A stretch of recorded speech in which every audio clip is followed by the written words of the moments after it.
بسم اللہ الرحمن الرحیم وَآمِنُوا بِمَا أَنزَلْتُ مُصَدِّقًا لِمَا مَعَكُمْ، اور ایمان لاؤ اس پر کہ جو میں نے نازل کیا تصدیق کرتے ہوئے اس کی کہ جو تمہارے پاس ہے۔ اللہ تعالیٰ اب دعوت دے رہے ہیں بنی اسرائیل کو کہ وہ قرآن مجید پر ایمان لائیں، وہ قرآن کے جس کو اللہ نے نازل کیا، وہ قرآن کے جو تصدیق کرتے ہوئے آیا ہے اس کی کہ جو ان کے پاس ہے، یعنی ان کے پاس پہلے سے موجود تورات میں جو پیشنگوئیاں قرآن اور پیغمبر صلی اللہ علیہ وسلم کی آمد کے بارے میں موجود ہیں، اس قرآن مجید نے آ کر ان پیشنگوئیوں کو سچ ثابت کر دیا اور یوں تورات کی تصدیق ہو گئی۔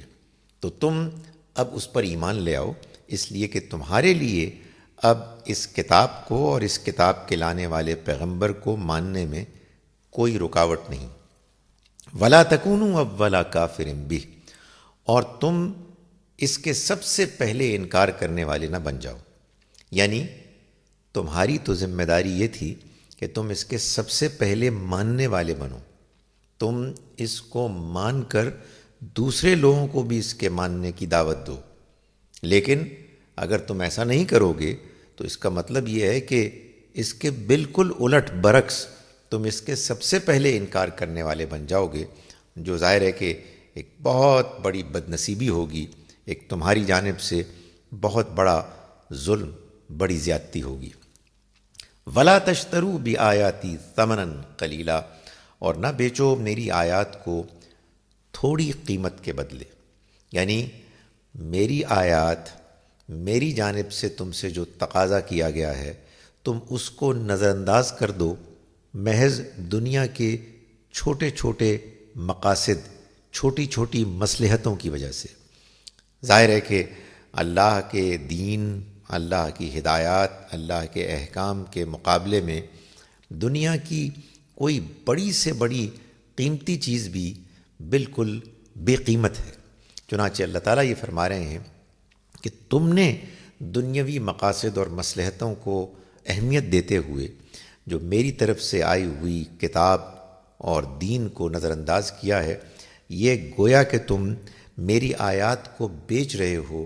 تھوڑی قیمت کے بدلے میں، جو ایک بہت برا سودا ہے۔ یعنی اللہ نے جب ایک حکم دے دیا تو اس حکم کو ماننے ہی میں ساری کامیابی ہے۔ اگر اس حکم کو ماننے کے معاملے میں انسان گریز کا، نظر انداز کرنے کا طریقہ اختیار کرتا ہے تو پھر اس کا مطلب یہ ہے کہ وہ اللہ کے احکام کو بیچ رہا ہے، اس کی جگہ پر کسی اور چیز کو اہمیت اور ترجیح دے رہا ہے۔ فرمایا وَإِيَّايَ فَاتَّقُونِ، اور مجھ ہی سے ڈرو، یعنی مطلب یہ ہے کہ کسی اور نہ شے کو اہمیت دو، کسی اور مقصد مصلحت کو نہ تم زیادہ اہم سمجھو، اور نہ ہی کسی کی بات کو اہمیت دے کر میرے پیغام کو نظر انداز کرو۔ کسی کی جانب سے کوئی تمہاری راستے میں رکاوٹ اگر کھڑی کی جائے تو تم اس رکاوٹ کو اہمیت دو۔ مجھ ہی سے ڈرو، جب تم مجھ سے ڈرو گے تو تمہارے سامنے کی تمام رکاوٹیں دور ہو جائیں گی۔